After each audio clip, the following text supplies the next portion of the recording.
지내셨어요? 네. 항상 강의할 때 PPT를 사용했었는데 오늘은 사용을 하지 않으려고 합니다. 왜냐하면 어떠한 이것을 전하고 싶다, 이러한 이야기를 하고 싶다는 것을 정해놓고 항상 그 목표를 향해서 준비하고 했지만 오늘은 좀 자유롭게 이야기를 하려고 해요.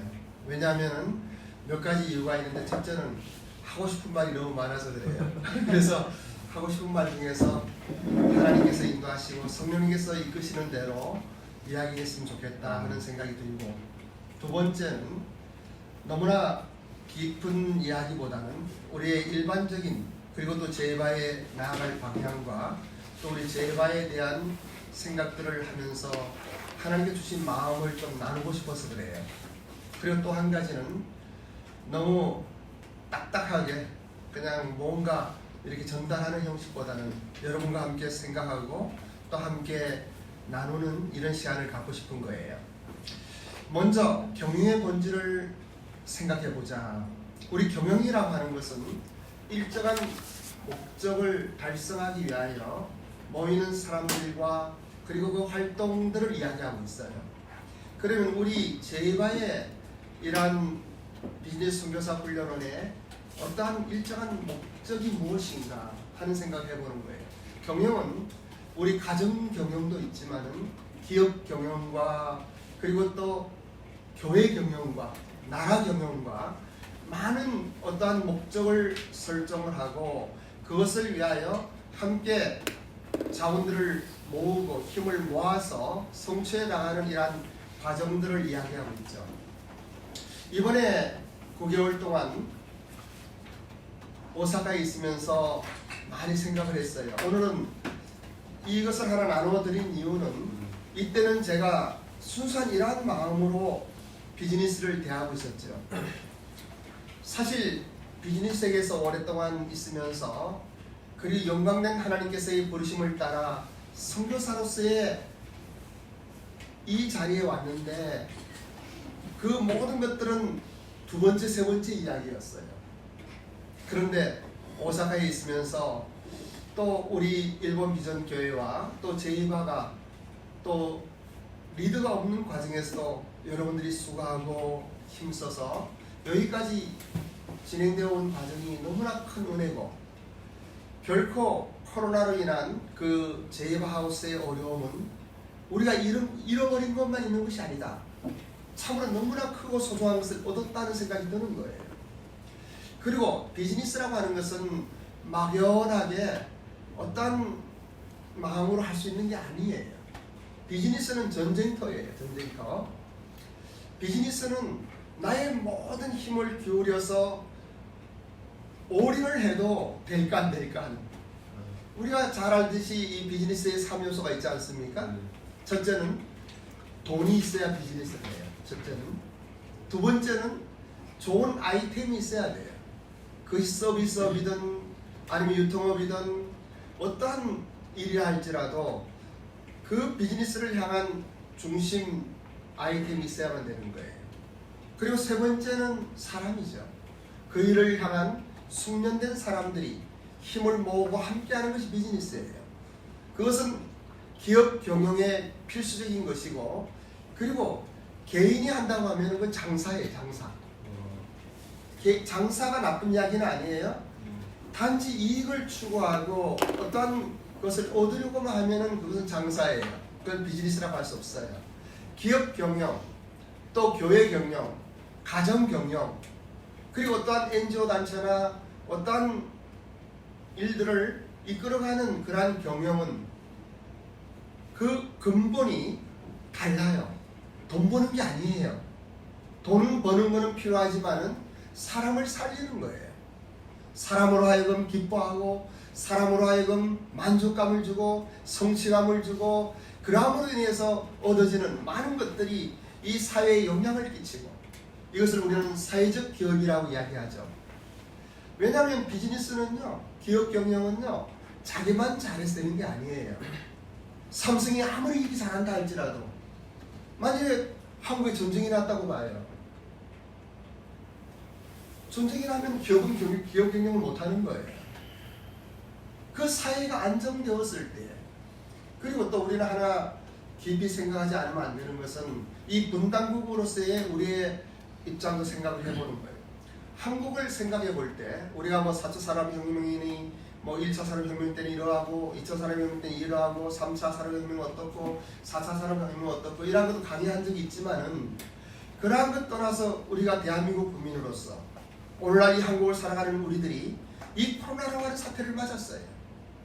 코로나 이후에 우리는 어떻게 경영을 해야 될 것인지, 나 개인의 경영도 마찬가지지만은 기업 경영과 그리고 또 교회 경영과 가정 경영과 많은 것들, 일정한 목적을 두고 그 목적을 향해 나가는 우리의 발걸음은 어떻게 하는지, 이러한 것을 생각하기 위해서는 우리는 과거를 돌아봐야 돼요.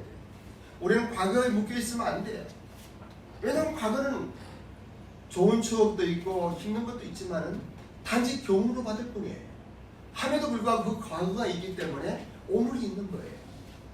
오늘을 직시하고 오늘을 살아가는 것이 아니라 내일을 바라보고 살아가는 거예요. 오늘 확신이라는 영상을 보았지만은 저기에 하나 빠진 것이 있죠. 그 빠진 게 뭘까요? 응? 복음. 맞아요.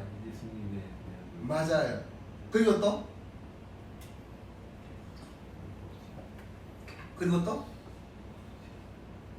저 이야기는 참 좋은 이야기예요. 함에도 불구하고 빠진 것은 자기가 하는 거예요. 자기. 근데 우리는 하나님이 하시자. 그죠? 우리는 하나님의 천지를 창조하신 하나님의 은혜 속에 있는 사람들이고 그 하나님께서 보여주신 그 방향을 향해서, 그래서 항상 이야기하는 지혜와 계시의 영을 너희에게 주사 하나님을 알게 하시고 살아계신 하나님의 은혜 속에서 우리가 살아감에도 불구하고 그럼에도 불구하고 이러한 것들이 필요하다는 거예요. 우리는 복음 안에서 하나님의 은혜 안에서 때로는 너무 긴장감이 풀려 있어요. 그냥 너무 하나님께 맡기고만 있어요. 성경을 알면 할수록 한 가지 알 수 있는 것은 무엇인가? 하나님께서 하시는 영역이 있고 인간이 해야 할 영역이 있다만 인간이 할 영역은 무엇입니까? 그것을 순종이라고 이야기해요. 순종해 나가야 되는 거예요. 성경에서는 많은 경우 우리 예수님께서 말씀하십니다. 예수님은 비유에 대한 이야기를 많이 하셨죠. 어떤 학자들은 38개의 비유를 이야기했다고 그래요. 근데 그 중에 18개는 재정에 대한 이야기예요. 우리가 쉽게 생각나는 거 한번 생각해 보세요. 예수님께서 산상보훈의 말씀을 하실 때 그 이스라엘 백성들의 상태는 어땠습니까? 로마 식민지 안에서 정말 피곤하고 힘들었어요. 배고팠어요. 그들은 뭔가 이 삶을 다시 새롭게 해줄 메시아를 기다렸던 거예요. 경제적인 핍박에서, 그리고 권력자들 그 식민 통치하에서 자유롭게 할 메시아를 기다렸던 거예요. 그러한 상황 가운데서 예수님께서 산상보훈의 말씀을 하시는 거예요. 그리고 이어서 새들의 비유를 이야기하는 거예요. 들국화의 비유를 하는 거예요. 공중에 나는 새를 보아라. 그 이야기는 무엇인가 하면은 너무 힘들고 어려운 이스라엘 백성들에게, 그 메시아를 기다리는 사람들에게 걱정하지 말라고 하는 거예요. 일하지 말라는 이야기가 아니에요. 일하지 마. 새는 보세요. 얼마나 열심히 일합니까? 우리 한국 속담에도 아마 있을 거예요. 아침 일찍 일어난 새가 먹이를 찾는다는 건지. 그 새들은 살아가려고 열심히 노력을 하는 거예요. 근데 우리는 이런 생각을 하지 않고 그냥 막연하게 하나님이 나를 책임지실 것이라고 하는 것은 잘못된 거랍니다. 오늘은 내일 설교 제목에도 있지만은 요한복음 2장에 있는 성전에서의 예수님의 그 행동에 대해서도 한번 생각해 보는 거예요. 예수님께서 내 아버지 집을 장사하는 집으로 만들지 말라고 하는 이야기는 엄청난 충격이었어요. 그 당시에. 왜냐하면 이스라엘 성전은 정치의 중심일 뿐더러 경제의 중심이고 그 당시에는 은행과 같은 곳이에요. 그런데 예수님께서 왜 그렇게 말씀하셨습니까? 그런데 예수님이 예루살렘 성전에 처음 가셨습니까? 근데 그때만 하신 거예요. 그때만. 그 외에는 예수님도 성전 3개를 얻기 위하여 그 일반적인 통화로서는 드라크마를 바꾸어서 이렇게 드렸을 거예요. 그리고 유대인들이 이야기하기를, 율법학자들이 이야기하기를 세금에 대한 이야기를 하잖아요. 제자들에게 물고기를 잡아서 2-3개를 받아서 이 세금을 내라고 하잖아요. 그때 질문할 때 예수님은 뭐라고 말씀하십니까? 가이사의 것은 가이사의 것을, 하나님 것은 하나님 것이다. 이러한 것들이 깊은 의미가 있는 거예요. 그냥 뭐 가이사 하는 것 가이사 것, 하나님 것은 하나님 것, 이것을 구분 지을 수 없는 신비한 하나님의 은혜가 그 가운데 깊이 들어있는 거예요. 뭐냐? 마음의 자세와 태도예요. 그 당시 이스라엘 백성들은 타락했잖아요. 말라기 이후에 선지자가 나타나지 않았잖아요. 그러다가 세례 요한이라고 하는 위대한 인물이 나타난 거예요. 그가 구세주라고 생각을 했어요. 그리고 모든 백성들이 그 가난과 핍박 속에, 힘들고 어려운 환경 속에 광야로 나아가는 거예요. 세례 요한은 그런 이야기를 해요. 회개하라, 천국이 가까웠다. 이 천국은 예수님인 줄 알죠? 하지만 그 당시 사람들은 몰랐어요. 그 당시 사람은 몰랐어요. 이제는 로마의 핍박 관련해서 우리 대한민국이 일본의 식민 통치하에서 독립을 위하여 고생하고 수고하고 그 바랐던 마치 그런 것을 아마도 그 이스라엘 백성들의 그 상태였을 거예요. 그런데 예수님께서 뭐라고 말씀하십니까? 너희가 무엇을 모르고 광야를 나갔더냐? 예?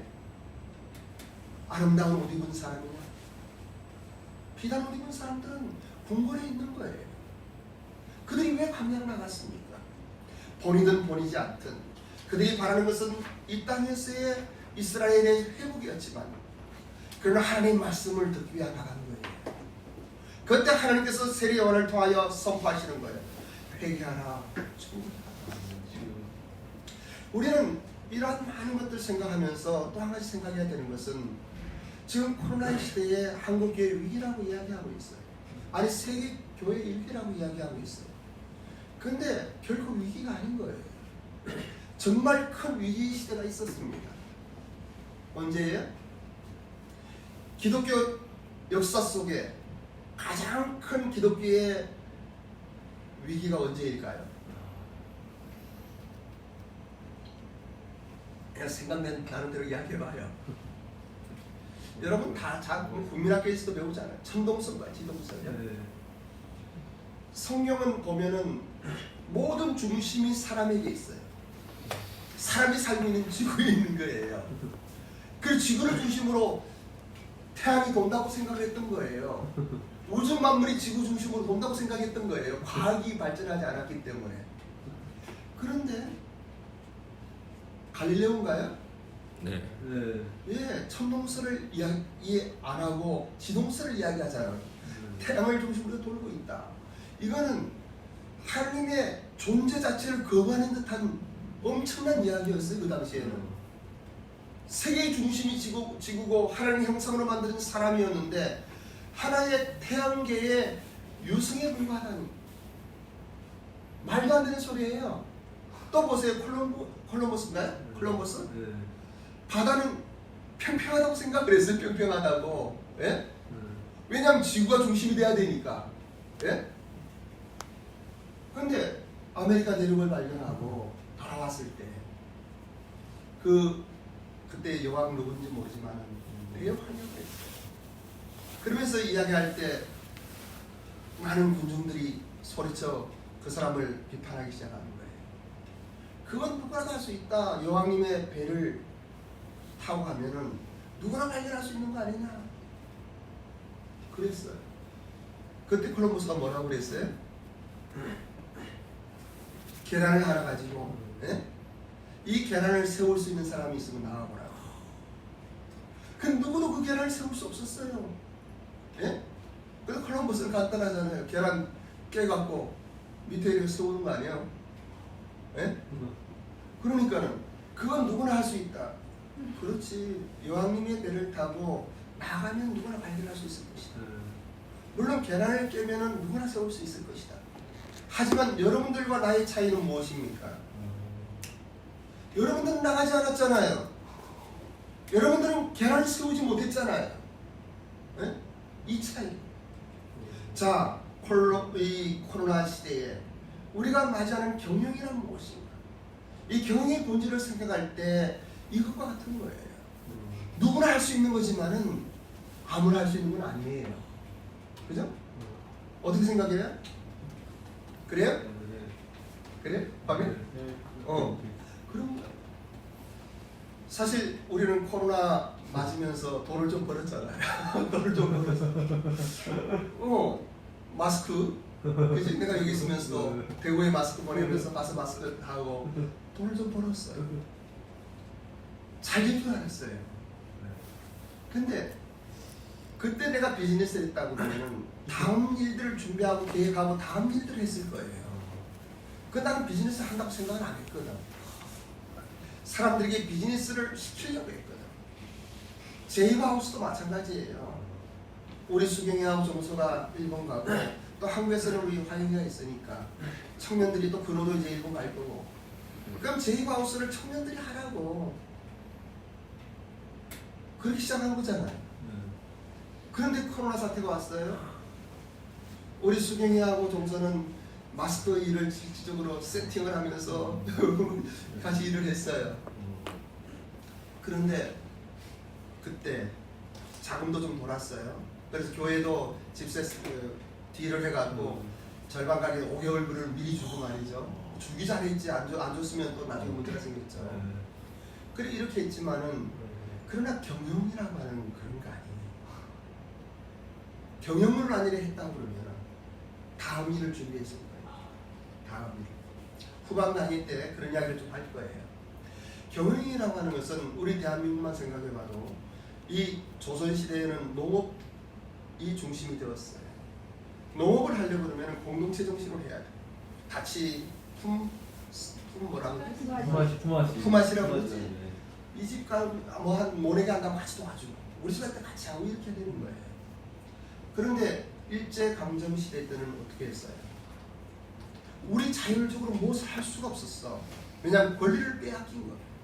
가장 기업의 중요한 권리는 일본 사람들이 다 가지고 있었어요.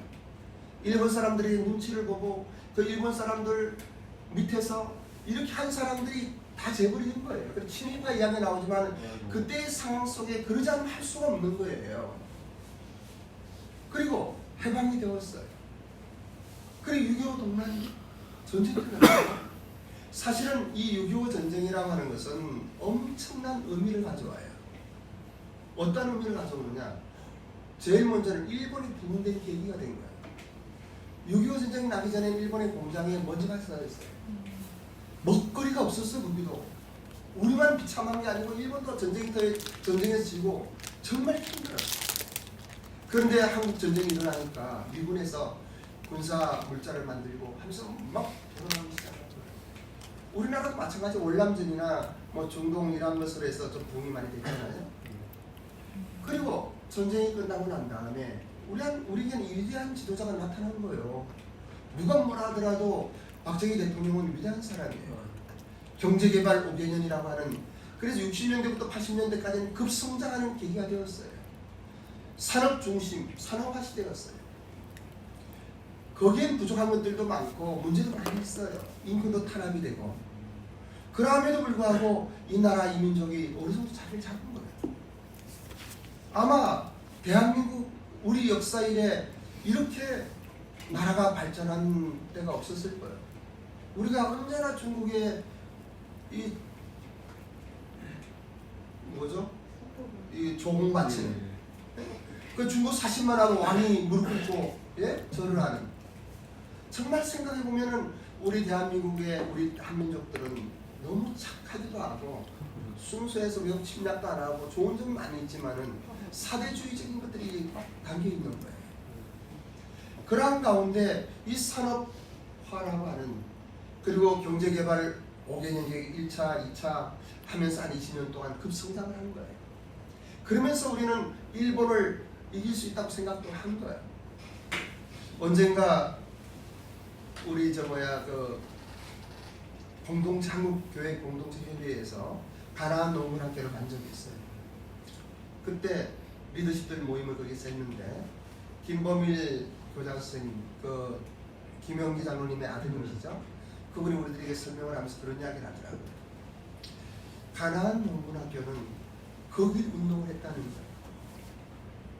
그러면서 이야기하는데 내 마음속에 그런 마음이, 성령이 주시는 마음, 그걸 내 글로도 쓰고 뭐 우리 세일에도 올리고 뭐 많은 이야기를 했는데, 우리는 일본의 감정기 안에서는 우리가 항일운동을 했어요. 내 나라 내 민족을 다시 차려야겠다는 우리 선조들의 정말 위대한 운동이 있었어요. 항일운동이 끝나고 해방이 되니까 일본을 극복해야 된다는 거기 운동을 하는 거예요. 이것이 새마을 운동으로 나타났다고 이야기를 하더라고요.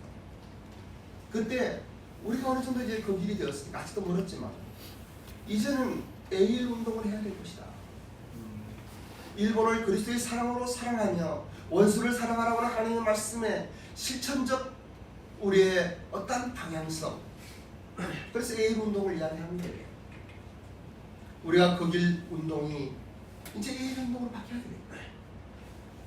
그리스도의 사랑으로 사랑한다는 것이 무엇이에요?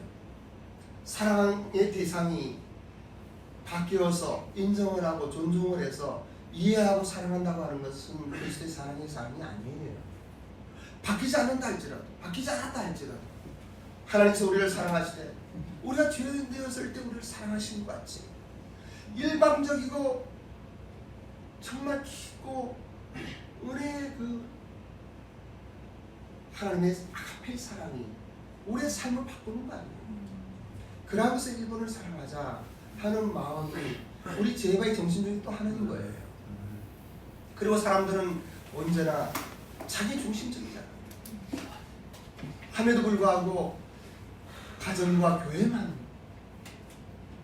하나님께서 디자인하시고 하나님께서 기획하시고 하나님께서 세운 이 가정과 교회만은 이 아가페 정신이 쓰지 않겠네요. 가정은 작은 교회이고 교회는 큰 가정이라. 그래서 우리 교회가 가정적으로 되기를 원하는 거예요. 그러한 것 가운데 이 6.25 한국 전쟁을 통하여 일본 경제부흥이 일어났어요. 그리고 산업혁명이 일어났어요. 그리고 2000년도에 들어오면서 1990년도 지나면서부터는 또 새로운 시대가 들어오는 거예요.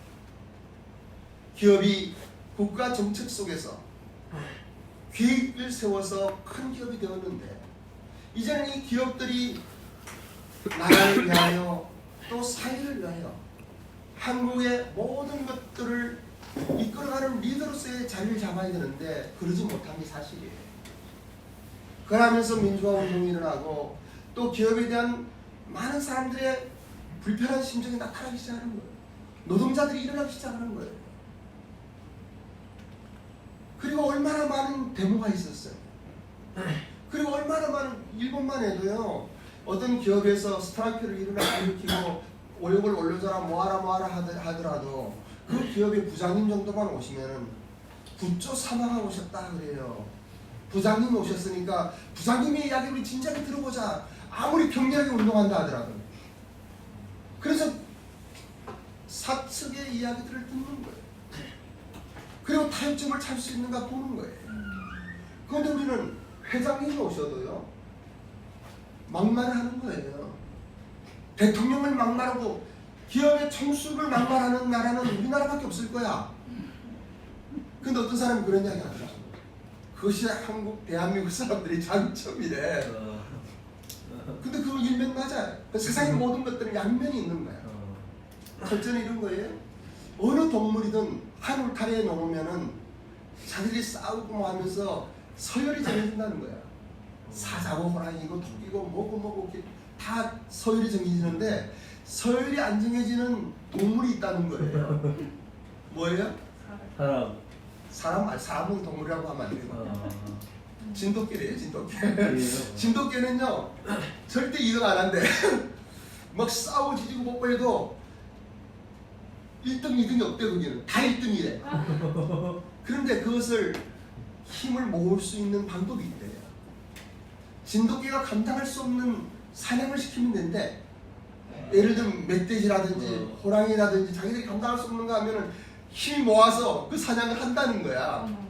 한국민이 그렇다는 이야기를 하더라고요. 정말 그러한가 생각해 보았어요. 근데 어떠한 이런 역사적인 배경 속에서 또 많은 문화와 삶의 어떠한 과정 속에서 생기는 것들이에요. 그것을 우리는 좋다, 나쁘다 하면 안 돼요. 일본의 문화도 마찬가지고 한국의 문화도 마찬가지고 모든 것들이 그래요. 우리는 선교사로서의, 비즈니스 선교사로서의 마인드는 하나님의 마음을 가지고 그 사람 속에 들어가야 되는 거예요. 왜냐하면 하나님이신 예수님이 사람에게 오셨던 것 같이, 사람을 이해하셨던 것 같이, 사람 속에서 사람 가운데 함께 하셨던 것 같이, 우리가 일본에 가려면 일본 사람과 맞춰서 가야 돼요. 우리가 중국에 가려면 중국 사람들과 맞춰서 가야 되는 거예요. 우리가 베트남 가면 베트남 사람대로, 미국에 가면 미국 사람대로, 영국에 가면 영국 사람대로. 그것이 상황화라고 해요. 그 상황에 우리가 맞추어서 하나님의 사랑과 복음을 가지고 그들을 이렇게 영향을 끼치는 거예요. 그런데 이러한 대한민국에 하나님께서 엄청난 은혜를 부어주신 것이 코로나예요. 하나님은요, 이 땅에 많은 사람들이 있고 영향력 있는 사람들이 있지만은 하나님은 그 사람들 보지 않아요. 소돔과 고모라에 10명의 의인만 있어도라고 하는 이 말씀은 엄청난 의미가 있는 거예요. 하나님은 하나님의 자녀들을 보는 거예요. 하나님의 사람들을 보는 거예요. 하나님 몸된 교회를 보는 거예요. 근데 교회가 그 당시에 예루살렘 성전같이 돼버린 거예요. 거기에서 드라크마를 세겔로 바꿔주지 않으면 어떻게 성전세를 낼 수가 있겠습니까? 물론 자기가 소중하게 키운 송아지와 양과 이러면서 제물을 드려야 됨에도 불구하고 천리 타향에서 오는 사람들이 어떻게 그렇게 가져올 수 있겠어요? 그러면 그렇게 할 수 있는 방법이 있다 그러면 그것도 나쁜 거 아니란 말이죠. 예수님은 그것을 탓한 게 아니에요. 그들의 타락함을 탓한 것인 거예요. 무엇이 우선이냐는 거예요. 그 사람들은 돈 버는 것이 우선이 되었어요. 물론 그 당시에 제사장님들도 또 학자들도 바리새인들도 훌륭한 사람이고 존경 많은 사람들이었기 때문에 가난한 사람들이 먹고 살 수 있는 자리로 그것을 만들어줬는지도 몰라요. 어쩌면 부유한 상류층 사람들과 같이 결탁해서 그것을 하나의 이익의 도구로 착취의 수단으로 사용했는지도 몰라요. 어떠함에도 불구하고 그러한 것들이 일상화된 삶의 하나의 길이었어요. 그럼에도 불구하고 예수님은 그것을 보고 또 봐도 탓하지 않으셨어요. 근데 마지막 예루살렘에 입성하셔서는 거기에서 예수님은 무엇을 말씀하시는가? 이러한 말씀을 계시용으로 봐야 되는 거예요. 너희들이 정말 장사를 하는구나. 만일에 서비스 옵션을 가지고 오는 사람들에게 세겔도 말이죠. 10% 남기고 싹 남기면서 그 양이나 이러한 사람들 제사 드리는 거 제물로서 소중하게 좋은 것들을 공급하고 그랬으면 얼마나 좋았겠어요. 근데 먼저 돈 버는 것이 수단이었어요. 그 자세와 태도예요. 예수님은 항상 말씀하셔요. 많은 사람들이 헌금하지만 그 헌금하는 액수에 뭘 하지 않아요. 가난한 과부와 두 랩돈을 얼마나 소중히 여기셨는지 이런 예수님의 마음을 우리가 가슴이 받아야 됩니다. 그 요한복음 2장 이야기는 내 설교도 좀 구체적으로 이야기하고 오늘 경영의 본질을 이야기하는 거예요. 경영이란 무엇입니까? 이러한 생각을 할 때 제이바의 기본을 다시 한번 돌아가는 거예요. 우리 제이바에서 몇 가지 주장하는 게 있죠. 첫째는 좋은 것만 보고 좋은 생각만 하고 좋은 말만 해라. 그죠? 한번 시작. 1. 좋은 것만 보고 좋은 것만 생각하고 좋은 말만 하라. 왜? 왜냐하면 사람들이 수근수근하는 것을 너무 좋아해서 그런 거예요. 어떤 사람 보면은 좋은 거 보는 것보다 나쁜 걸 더 보기 때문에 그런 거예요. 그리고 어떤 사람은 뭔가 나쁜 생각이 더 많이 드는 거예요. 왜냐하면 사람의 본질이 그러니까. 이것을 성령 하나님의 은혜로 좋은 것만 보라는 거예요. 좋은 것만 보라는 거예요. 그리고 좋은 생각만 하라는 거예요. 좋은 말만 하라는 거예요. 좋은 말만. 그렇게 하며 살기도 우리는 부족해 시간이. 근데 그게 잘 안 되는 거예요. 또 한 가지 이런 거잖아요. 제바에서 우리가 할 것은 무엇입니까? 우리는 일본 교회를 일으키길 원하는 거예요. 일본이란 나라가 아니에요. 일본이란 민족이 아니에요. 왜냐하면 우리와 너무나 다르고 또 역사적인 감정과 상처 속에 많은 다툼이 있고 또 가장 경쟁할 수 있는 경쟁의 대상이잖아요. 네? 함에도 불구하고 왜 우리가 일본을 품어야 하는가? 특히 일본 교회를 세워야 하는가? 교회만이 그 시대를 바꿀 수 있기 때문인 거예요. 네. 교회만이 그 나라의 형태를 바꿀 수 있는 원동력이 되기 때문에 그런 거예요. 그래서 우리 오사카 미전 트립 하면서 일본 교회를 방문하는 이유가 그거예요. 다행히 야오보고교회라고 하는 너무 좋은 교회가 우리의 모교회로 되고 우리 제바의 본거지와 같이 되어 있으니까 그런 교회를 보고 일본 교회를 폄하하지 말라는 거예요. 그래서 우리가 오사카 비전 트립은 목적이 그거잖아. 가리겠다라는 선교회. 일본 사람들의 좋은 것을 보고 또 우리의 좋은 모습을 보여주고 그 사람들이 불평하고 불만하고 많은 이야기를 하더라도 그 교회 예배들도 통역도 하지 말고 한번 섬기는 마음으로 함께 일본으로 예배드려보자. 그죠? 그리고 돌아온 사람들이 짧은 2박 3일, 3박 4일의 시간이었지만은 얻은 것이 참 많다고 이야기 들었어요. 그렇게 진행되어 보면서 우리는 일본 비전이라고 하는 것이 일본 비전 공동체의 경영을 그런 거예요. 우리가 일본을 선교하자는 게 일본 비전이 아니에요.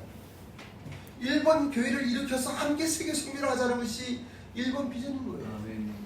일본 교회를 일으켜서 참으로 독일 같은 이러한 문화를 가지고 일본 총리가 대한민국 공항에 내려서 무릎 꿇고 사자인 그날 기다리자는 거예요. 네? 하나님의 은혜가 임하면은 이런 일이 일어나는 거예요. 이러한 것들이 어떤 큰 힘을 가지고 어떤 퍼포먼스 또 어떤 이벤트 어떠한 것을 될 수 있는 게 아니에요. 일본 선교에 대한 이야기를 할 때 그런 이야기를 하죠. 일본 선교는 하나의 나무를 자르는 일이라고 그러면은 박달나무 같이 너무나 큰 나무이기 때문에 이걸 포으로 치고 망치로 때리고 도끼로 잘 수가 없는 거예요. 너무 강하기 때문에. 그럼 우리는 어떻게 하자? 기억나는 사람 있어요? 나무를 쓰러뜨리는 방법은 그렇게 쓰러뜨리는 방법이 또 하나 있잖아요. 그렇죠. 이 벌레가 뿌리를 갉아먹으면 되는 거야. 뿌리를 갉아먹으면 되는 거야. 뿌리가 말라버리면 이건 넘어지게 돼 있어. 근데 이것이 뭐냐? 우리 제바의 졸업생들이 일본 교회에 가서 영향을 받았어요. 이제 그러한 생각을 이렇게 해보는 거예요. 우리가 모든 걸 다 할 수 없잖아요. 그 제바에서는 항상 이야기하는 거 있어요. 우리가 다 뭘 할 수 없는 거예요. 하지만 남들이 하지 않는 것, 남들이 못하는 것을 우리가 하는 거예요. 얼마나 훌륭한 단체들이 많아요. 일본 선교단체들이 얼마나 좋은 곳이 많아요. 교회가 많아요. 정말 일본 선교를 위해 노력하는 많은 교회들이 있어요. 선교사님들이 계셔요. 우리는 그분들을 돕는 거예요. 응원하는 거예요. 그래서 우리가 할 수 있는 것이 무엇인가? 우리는 일본 교회를 위하여 우리 제바의 선교사님들이 그 교회에 들어가서 영향을 끼치고 이런 것이 되었으면 좋겠다. 모두가 다 가는 건 아니에요. 남아있는 사람 남아있는 사람대로 가는 사람들 응원하고 간 사람은 간 사람대로 또 그 안에서 살아남을 수 있는. 근데 여기에 코로나라고 하는 때를 거쳐서 한 가지 생각하게 되는 거예요. 우리는 제바는 기본 정신이 친정집이에요. 친정집.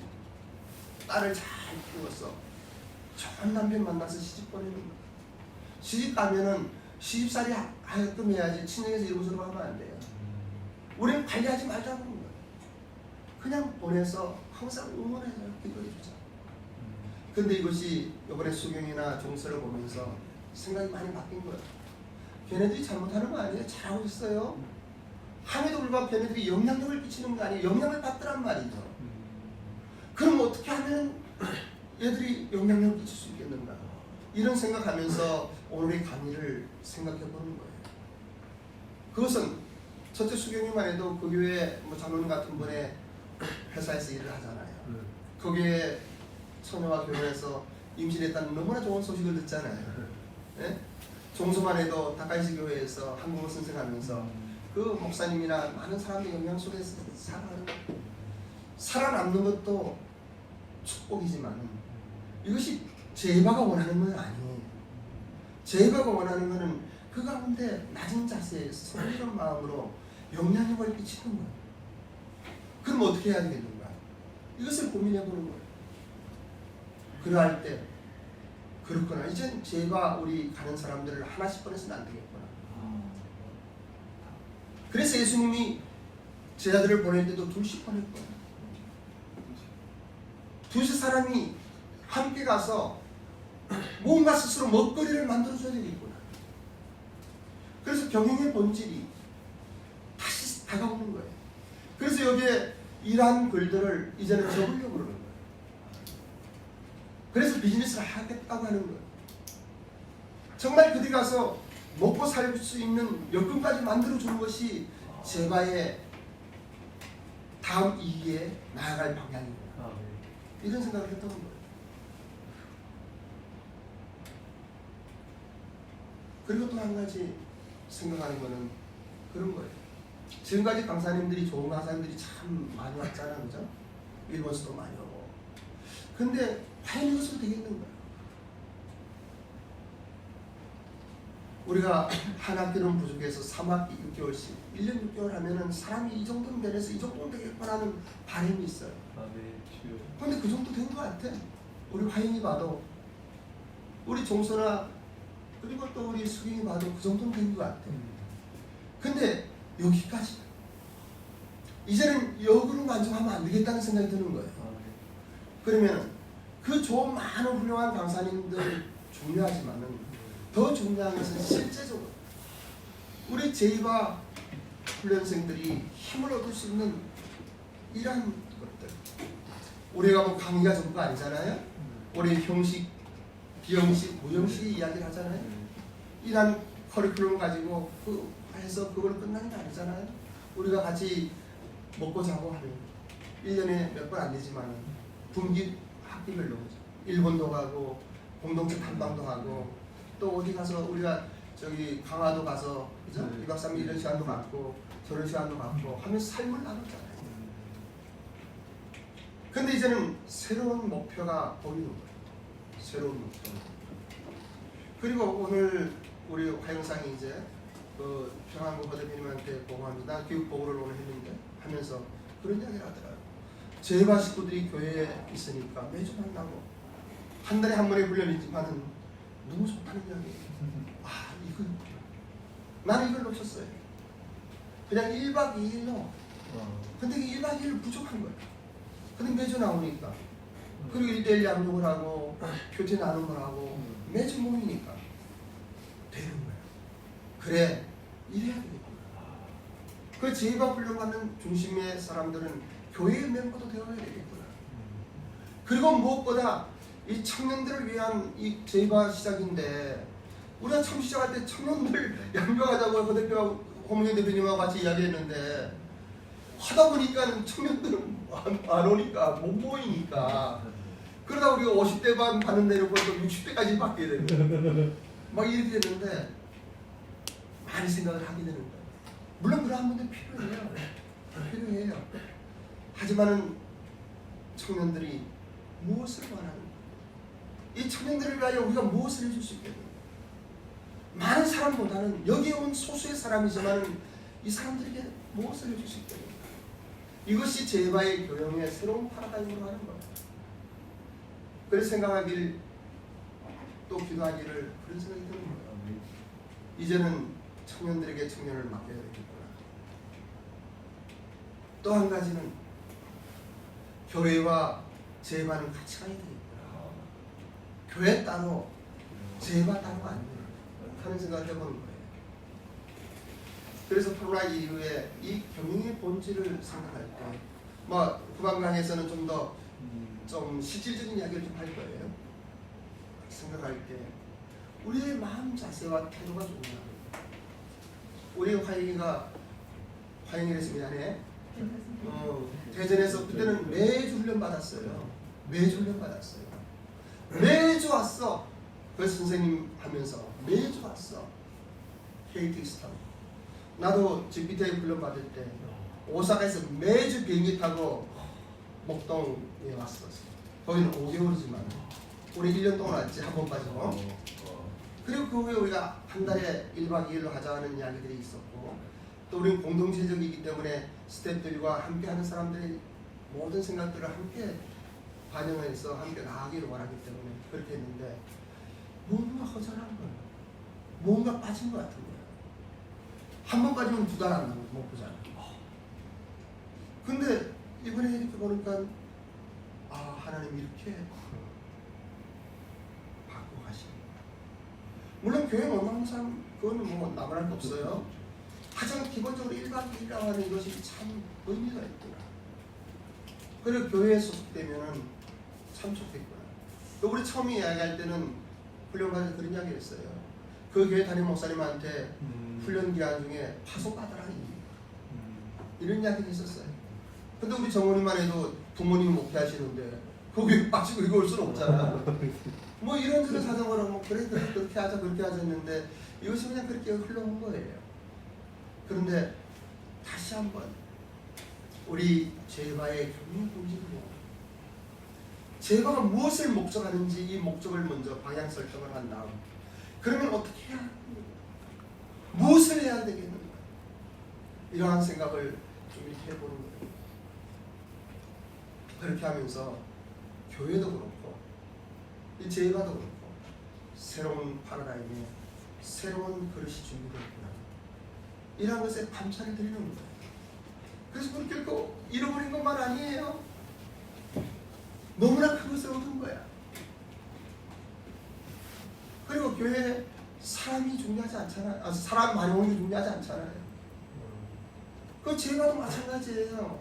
많은 졸업생 배출하고 많은 사람들이 뭐 잘하고 이게 중요한 게 아니고 그 한 사람 한 사람이 변화되는 모습, 그 한 영혼 한 영혼이 예수님 안에서 새롭게 되어가는 그 과정, 사람이 중요해요. 기업 경영도 마찬가지예요. 돈보다 소중한 건 사람이에요. 아이템보다 소중한 건 사람이에요. 교회는 말할 것도 없고 모든 것이 그런 거예요. 옆에 있는 사람이 눈 한번 마주쳐봐요. 얼마나 예뻐요. 할렐루야. 예. 할렐루야. 부부는 항상 머리가 다른 사람 좀 봐봐. 할렐루야. 저기 그러고 뒤에 우리 이사님 좀 얼굴 좀 봐봐. 눈 좀 마주쳐봐.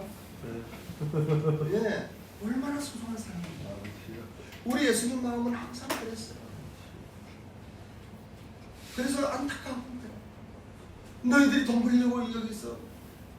너희들이 돈 때문에 이러는구나. 사랑하는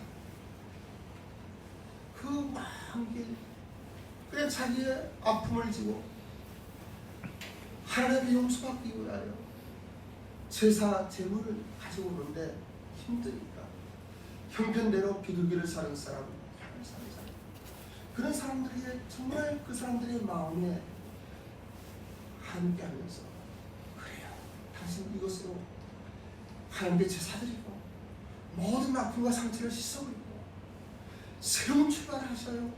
이런 마음으로 짐승을, 그죠? 그랬다면 얼마나 좋겠어요. 그럼 그 사람들에게, 그 장사치들에게 예수님 뭐라고 말씀하셨어요? 착하고 충성된 종. 그러지 않았겠어요? 그죠? 우리는 눈에 보이는 어떤 형태의 많은 판단을 하고 있어요. 근데 판단만 하는 게 아니고 정죄를 한다고 하고 있어요. 근데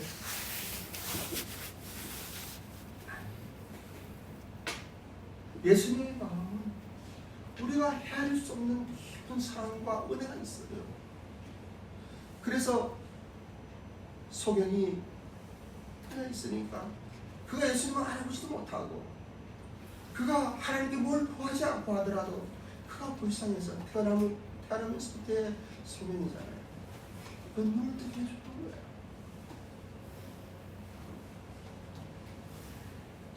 그리고 나중에 사람들이 안식일날 그런 일이 있었기 때문에 이야기할 때 성령이 금용할 때는 그 이야기 하잖아, 그죠?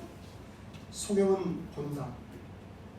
나는 그 사람이 죄인인지는 알 수 없으나 내가 아는 것은 보지 못하던 내가 보는 것이다. 율법학자나 바리새인이나 그 대사람들은 이 하나님 은혜를 보지 못했어요. 그들은 성령을 가지고 있었고 학식이 있었고 종교적인 지도자로서의 자리는 있었지만 정말 살아계신 하나님이신 예수 그리스도의 그 은혜를 경험하지 못했던 거예요. 근데 예수님도 하지 못했었어요. 근데 확실히 이야기할 수 있는 것은 그 사람이 죄인인지는 모르겠지만은 보지 못하던 내가 본다고 하는 거예요. 그리고 예수님을 따라 아마도 성경에 기록되어 있지 않지만은 그 일생 하나님 은혜 속에서 풍성한 삶을 살았을 것으로 믿는 거예요. 여러분들도 그러한 사람들이 되기 원해요. 제이바하우스에 대해서는 뭐 많이들 보고 알지만 다시 한번 보여드린 이유가 있습니다. 첫째는 아무런 계획이 없이 시작했다고 하는 거예요. 하나님의 은혜로 시작한 거죠. 오사카 비전교회를 개척하면서 우리가 아우리치 가서 저 개성식당이라는 저곳에서 숙박을 했었습니다. 한 사람이 2,000엔씩 하룻밤 주면서 묵다가 12월 우리 신권사님께서 목사님 이것을 하세요라고 해서 그 안에 있는 모든 것들을 무상으로 받았고 또 우리가 많이 준비하고 했지만은 뜻하지 않는 코로나로 인하여 민박 허가도 받느라고 수고 많이 했고 또 돈도 많이 들었습니다. 그리고 1층도 뭐 여러 가지 준비 중에서 식당 위생 허가도 받고 또 이제 모든 절차는 끝났는데 코로나로 인하여 한국에서 가는 사람들이 못 가게 되고 또 일본 자체적으로도 모든 것이 스톱이 되었어요. 어떤 사람들은 코로나로 인한 불가항력이 아니냐 하는 사람도 있어요. 그런데 결코 불가항력의 일은 아니었어요.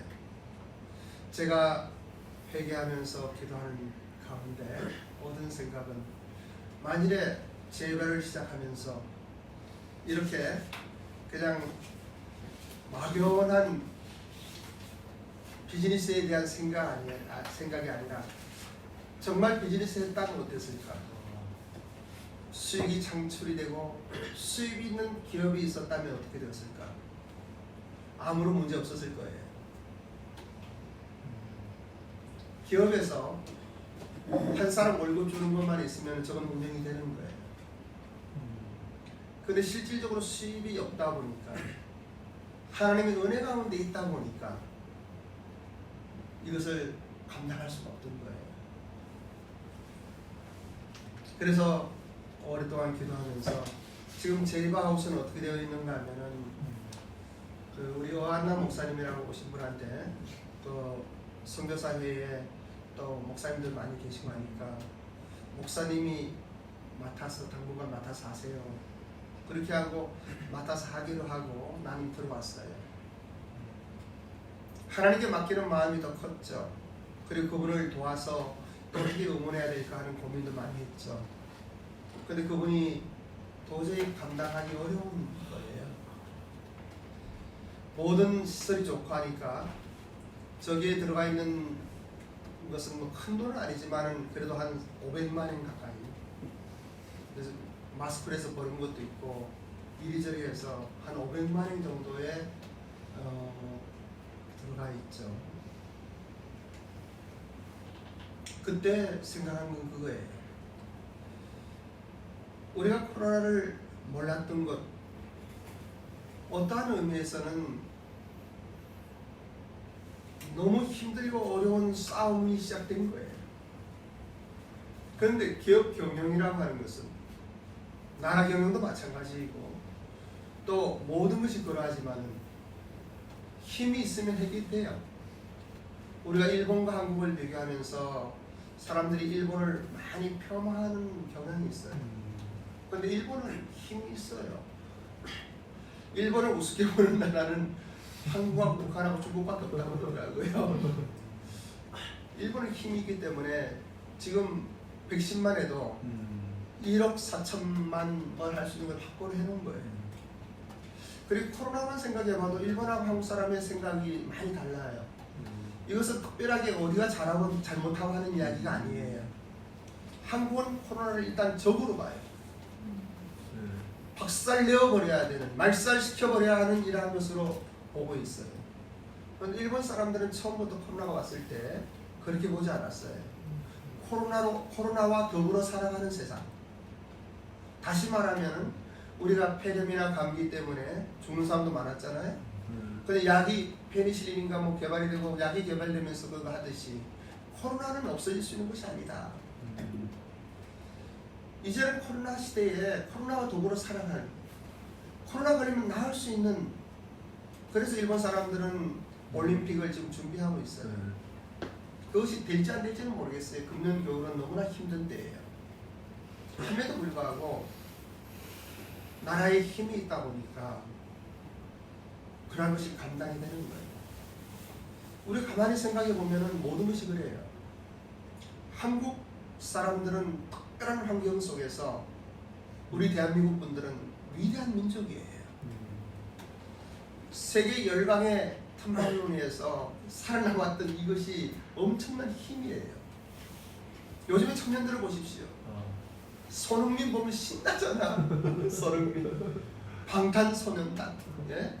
옛날에는 그 쟁쟁한 많은 피겨스케이팅의 선수들이 있는데 한 사람 김연아라는 사람이 나타나고 말이죠. 우리 한국 사람들이 마음을 흐뭇하게 하고, 또 박세리 이 여자 골프 뭐 이런 것들이 우리 한국 사람들의 위대성인 것 같아요. 축구만 해도 일본은 프로축구나 뭐 고등학교 축구나, 일본은 야구가 세긴 하지만은 축구 시장도 엄청나게 인구도 많고, 그런데 국가대표 간에서 하면 우리가 이기잖아. 참 대한민국 대단한 나라예요. 함에도 불구하고 결정적인 것은 우리는 흑백 논리가 강하다고 하는 거예요. 정치도 그렇고 모든 문화 사회 속에 그러한 것들이 있는 것 같아요. 내 편 아니면 적. 이 프레임, 그리고 또 이 반일 정서에 대한 것도 그렇고 모든 것이 그렇지만, 그런데 우리는 일본 선교, 일본교를 돕자고 하는 마음에서 일본 문화를 배우잖아요. 그죠? 일본 가사님들 많이 오잖아요. 그러면서 우리가 배워야 하는 것은 무엇인가? 이런 것들을 생각해 보는 거예요. 실제적으로 하나님께서는 이 세상을 창조하시고 자연 만물을 치리하면서 한 가지 기본적으로 우리에게 주신 것이 있어요. 뭐냐면 이런 글이 있어서 내가 재미있어서 봤는데, 감은 자신의 물을 마시지 않고 나무는 자신의 열매를 먹지 않으며 태양은 스스로 비추지 아니하고 꽃은 자신을 위하여 향기를 퍼뜨리지 않습니다. 다시 말하면 나무를 위하여 있는 것이 자연의 법칙이에요. 이 양육 강식의 동물 세계도 마찬가지예요. 먹고 먹히는 그 세계에서도 결국은 사자가, 호랑이가 죽으면 거름이 되는 거예요. 그럼 나무가 그 영양분을 먹고 나무가 성장하잖아요. 꼭 그것만은 아니지만은 그 나무 잎을 먹으면서 초식동물이 살고, 또 초식동물을 먹으면서 육식동물이 있고, 그 어떤 분은 그런 이야기를 하더라고요. 아주 유명한 화가인데 산수화를 그리려고 그러면은 있는 그대로 그려야 좋다는 거예요. 거기에 인위적으로 무엇을 이렇게 이거 하면 더 좋겠지 하고 소나무를 좀 더 잎을 많이 그린다든지 아니면 어떤 바위를 이쁘게 만든다, 그건 뭔가 부자연스럽다는 거예요. 세상의 모든 것들은 자연 그대로가 좋다는 거예요. 왜냐하면 하나님의 작품이잖아요. 그리고 이 코로나에 대한 이야기도 마찬가지예요. 19세기만 해도 사람이 이 지구를 사용하는 것이 27%밖에 없었답니다. 그런데 20세기가 넘으면서 오늘날 시대는 거의 90% 이상 사람들이 차지하는 거예요. 그러니까 이 바이러스라고 하는 미생물이 반란을 일으키고요, 사람을 향해서. 그리고 코로나가 있음으로 해서 맞는 말인지 틀린 말인지 모르지만은 하늘이 맑아졌다고 그러는 거예요. 그 많은 비행기들이 그 비행기가 붙는 것이 엄청나답니다. 비행기가 안 뜨니까 하늘이 맑아졌다고 그러는 거예요. 또 많은 이야기들을 해요. 그런데 언젠가 제가 팟빵에 여러분들에게 썼죠. 그러한 모든 현상이 있지만은 참으로 중요한 것입니다. 사람이 과학이 발전하고 많은 것을 얻고 풍요로운 삶을 살아가면서 우리는 신바벨탑을 쌓고 있는 것이 아니냐. 하나님을 잃어버리고 발전된 모든 풍요로움 속에서 교회마저도 그러한 신바벨탑을 쌓는 것이 아니냐. 이 코로나가 우리에게 준 은혜는 다름이 아니라 그 하나님 앞으로 돌아가는 것이다. 하나님의 무릎 꿇고 자신을 바라보는 것이다. 우리 교회의 현재의 모습을 바라보면서 우리 자신이 하나님 앞에서 어떠한 인생인지 어떤 존재인지를 다시 한번 생각하는 때가 있겠느냐 하는 생각을 해보는 거예요. 그것도 한 100일 동안 아무도 만나지 않고 문 밖에 안 나가고 큰 집 혼자 있다 보니까 이런 생각 저런 생각 해보는 거예요. 그러면서 기도하는 거예요. 그러면서 하나님께서 주시는 마음들이 있어요. 첫째는 그래 이젠 진짜 비즈니스 해야 되겠구나. 진짜 비즈니스를 해야 되겠구나.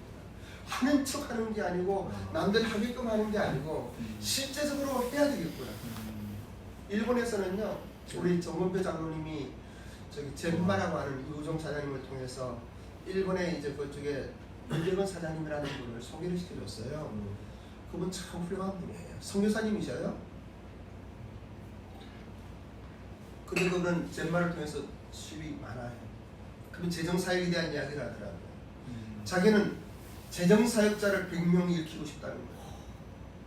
목사님 정도면은 목사님의 위치에 있으면 자기 하는 것보다 더 큰 일을 할 수 있다고 막 그러는 거예요. 근데 하여튼 좀 이 꿈이 크신 분이에요. 지금 대만 대표로 대만에 가 계세요. 그래서 제바 하우스 와서 3일 묵고 가시면서 숙박비입니다 하면서 5만 원을 주더라고요. 그것도 집세에는 도움이 됐죠. 그리고 우리 정명배 장로님이 또 이제 그 비즈니스 할 수 있는 여건을 만들어 주셨어요. 그렇게 하면서 하는데 그래도 한계가 옵니다. 한계가. 왜냐하면 그런 것은 3개월, 4개월 비즈니스라고 하는 것은요 어떤 사람 회사를 만들 때 내가 그런 조언을 하고 또 만들어 주기도 했지만 비즈니스는 3년을 내다봅니다. 그리고 10년이 어떻게 될지 기대를 가져라. 함에도 불구하고 지금 이 순간 금년 1년은 어떻게 할 수 있는지를 생각해 보아라. 그러면서 여러 가지 이야기들을 해줬는데 정말 그런 거예요. 어떠한 비즈니스가 그 자리에서 수익이 창출되는 건 없어요. 적어도 3년은 가면서 이러한 형태의 비즈니스가 된다고 하면 좋겠다. 이러한 꿈을 가지고 시작을 해야 되는 거예요. 그래서 당장 집세를 내야 되잖아요. 임대를 내야 되잖아. 수익은 없잖아. 그럼 어떻게 하라고? 그러니까 육체노동을 할 수밖에 없는 거예요. 육체노동하면 그 자리에서 돈이 나오니까. 네? 그래 이제 여러 가지를 생각하면서 이제 제바의 방향성을 잡은 거예요. 실질적으로 비즈니스를 하자.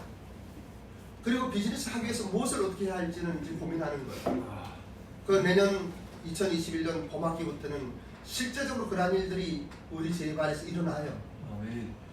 내가 계획이 있고 꿈이 있고 나름대로 생각은 있지만은 우리 스태프들과 같이 의논해가면서 이것을 정은상하고 박 대표님에게는 그날 그저께인가 오자마자 와서 내가 좀 이야기를 했어요. 오늘은 그런 이야기는 안 했는데 할 시간도 없었고. 근데 우리는 실제 비즈니스를 해야 돼. 왜냐하면 비즈니스 선교사는 무늬만 비즈니스하는 선교사가 아닌 거예요.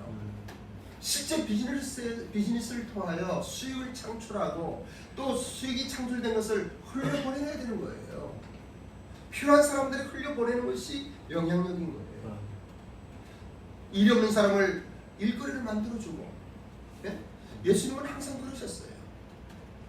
예수님은 오병이의 기적이라든지 모든 것을 보면은 먼저 그 사람을 불쌍히 여기신 거예요.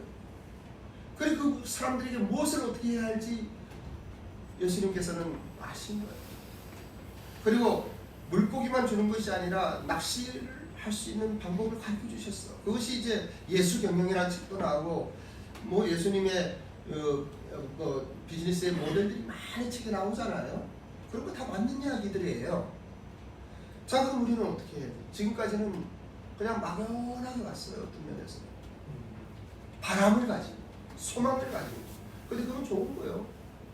그런 것이 시간이 지나면서 이제는 어떻게 해야 하는지, 우리는 왜 해야 되는지는 알아요. 왜 해야 되는지는 알아요. 그런데 어떻게 해야 되는지 이제 그 단계로 이제 우리는 가는 거예요. 그래서 우리 유사님 오늘 오시라고 한 것도 저분도 지금 뭐 한 달에 한 1,000만 원 정도 번다고 그랬죠? 예? 그런 거 진짜 잘하시는 거예요. 여기 1,000만 원 버는 사람 있어요? 500만 원 사람 버는 사람 있어요? 저분은 한 달에 1,000만 원씩 벌어 지금. 근데 이따가 내가 통장 확인한다고 그랬죠? 확인해야 돼요. 어떻든지 간에 그런 거예요. 그래서 그러면은 제이바가 어떻게 해야 할 것인지, 어떻게 나가야 할 것인지 이런 고민을 하는 거예요. 이 경영에 대한 기본적인 생각을 가져야 돼요. 아까 이야기했잖아요. 코로나에 대한 이야기. 우리는 사람은요 어떤 환경과 상황 속에서도 적응하게 되어 있어요. 그런데 그것이 잘못 적응하는 것이 있고 잘 적응하는 것이 있어요. 잘 적응하는 방법이 하나님의 방법입니다. 어떻게 잘 적응할지 먼저 하나님의 뜻을 알아야 돼요. 왜냐하면 우리는 피조물이잖아요. 창조주 하나님이 우리를 창조한 목적이 있잖아요. 우리가 살아가는 삶의 목적이 있잖아요. 그것을 신실한 하나님의 사람들은 소명이라고 느끼는 거예요. 네? 이러한 것들을 우리는 먼저 발견을 해야 돼요. 그리고 우리의 모든 실패는 아까 여기서 나오잖아요. 실패는 실패로 끝나지 않는 거예요. 실패를 극복할 수 있는 그러한 힘의 원천은 어디에서부터 오는 거예요? 하나님부터 오는 거예요. 함에도 불구하고 인간 측에서도 그 하나님의 말씀에 순종하며 나아가야 되는 거예요.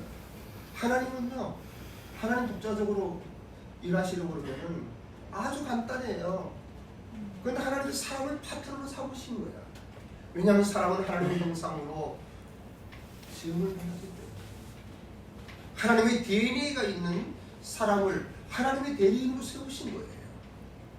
얼마나 많은 비즈니스 에즈 미션, BM, 댐, 밤 학자들이 많이 있습니까? 얼마나 많은 사람들이 많은 것들을 이야기하고 책을 내고 있습니까? 근데 실제로 그 사람들의 그러한 이론이나 어떤 논리는 중요한 거예요. 이건 중요한 거예요. 우리는 알아야 돼요. 함에도 불구하고 실질적으로 먹거리를 만들어주는 사람이 있냐 이거예요. 선교 기업이라고 이야기하면서 정말 선교를 위해서 많은 일들을 하는 기업들이 많아요. 또 선교를 위한 교회라고 하면서 선교를 위해서 많은 것들을 하는 교회들이 많아요. 우리는 그분들에게 박수를 보내고 정말 감사함으로 그분들을 위하여 중보기도를 해야 되지만은 실제적으로 이 선교와 비즈니스가 매칭이 되어서 그것이 사업 현장에서 일어나고 또 삶의 현장에서 그것이 나타나고 그런 것들이 결과로 나타나는 것들이 얼마나 있냐 이거예요. 많은 경우 교회의 하나의 비전 제시로서의 이야기하지 않냐 이거예요. 우리는 큰 걸 할 수 없어요. 할 힘도 없고요. 하지만 이 제가에 온 청년들에게 그러한 꿈을 심어줄 뿐더러 이제 그 꿈을 실현할 수 있는 방법도 만들어 가자고 하는 거예요.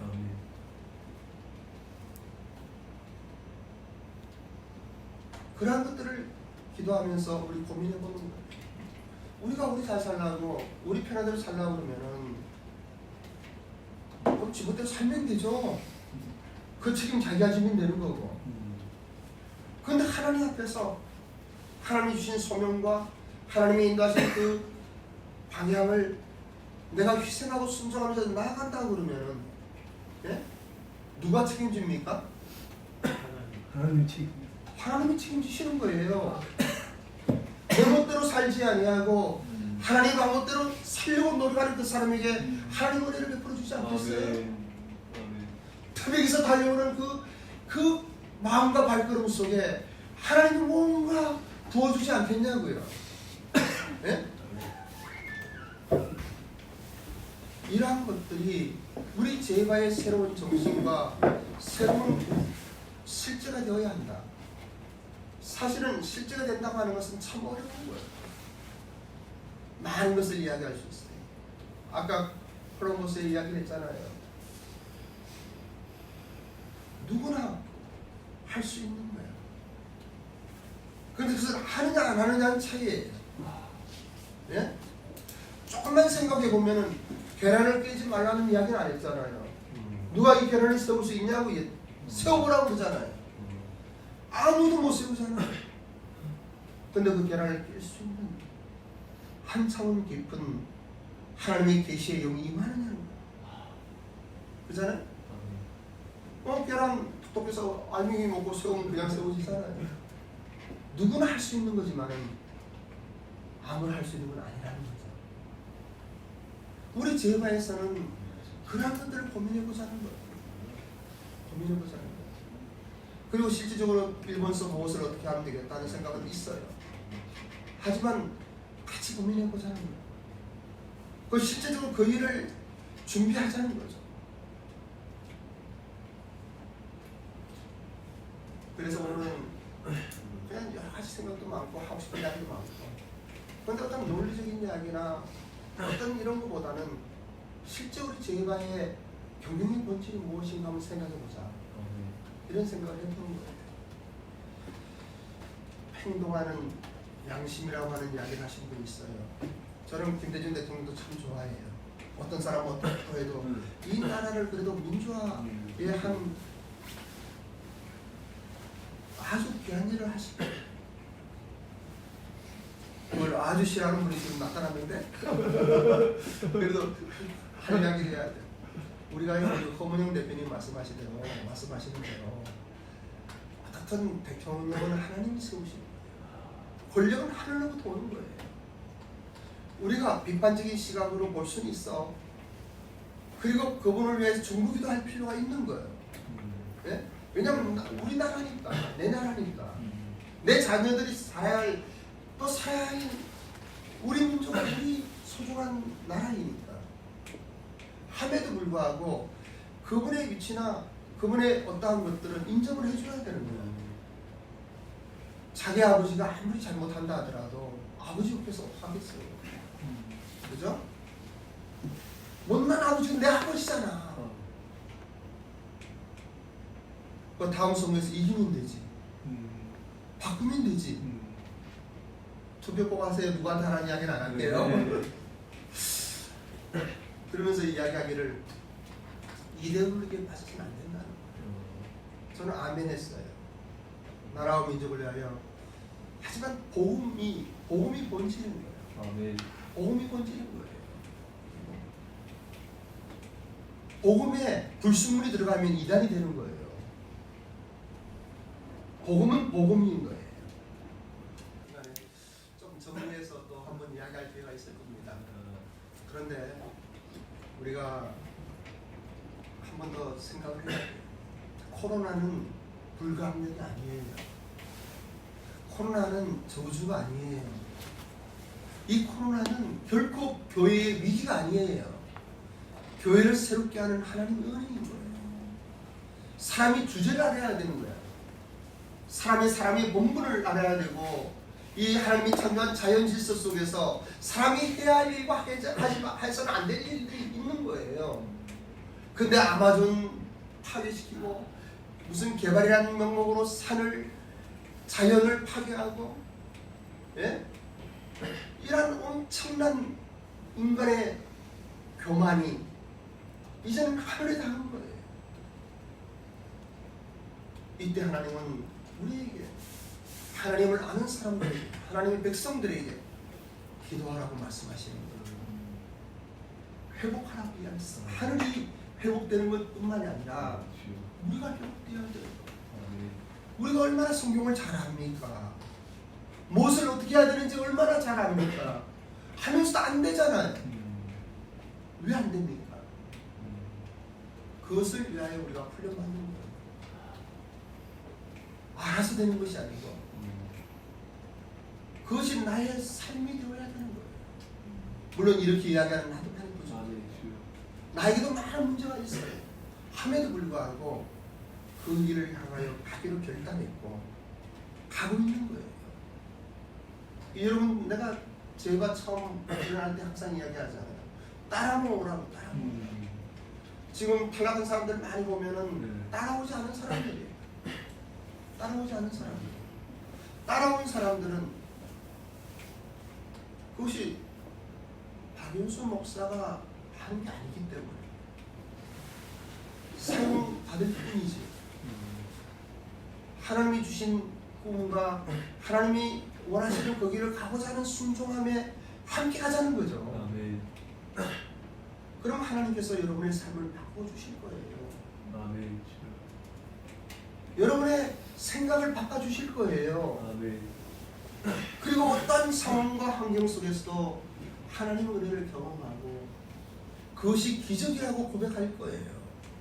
그러한 기적이 여러분의 일상의 삶이 되기를 원하는 거예요. 아멘. 그래서 우리가 무엇을 위하여 제바가 시작돼요? 제바가 어떠한 길로 가야 할 것인가? 그리고 제바가 가는 그 길에 많은 어려움들이 있다 할지라도 그것이 가시밭길, 좋은 길입니다. 골고다의 십자가의 길이라 할지라도 우리는 가기로 결단한 사람이라는 거죠. 아멘.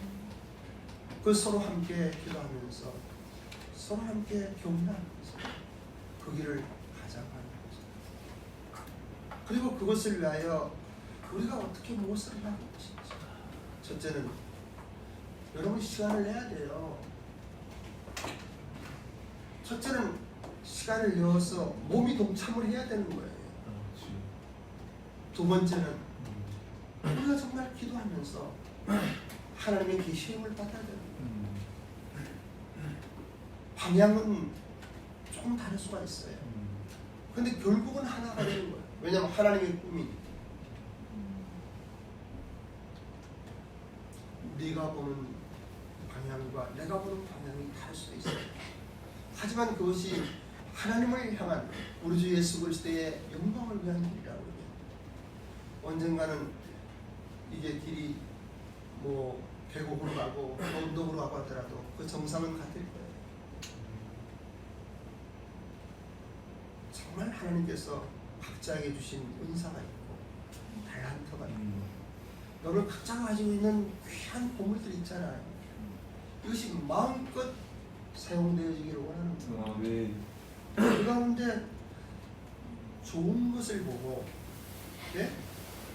좋은 생각을 하고 좋은 말을 하면서 이 공동체가 만들어지는 거예요. 그거 안 돼요.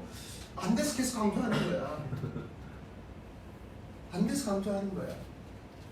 근데 우리 화영 팀장님부터 사람들 나쁜 소리 해도 좋은 말로 들어요. 뭐 속상하게 뭐 왜 저러냐 싶어도 그래도 그 중에 좋은 거 있으면 좋은 것만 보세요. 아멘. 왜 그래 그러지 말고 좋은 말만 하세요. 격려하고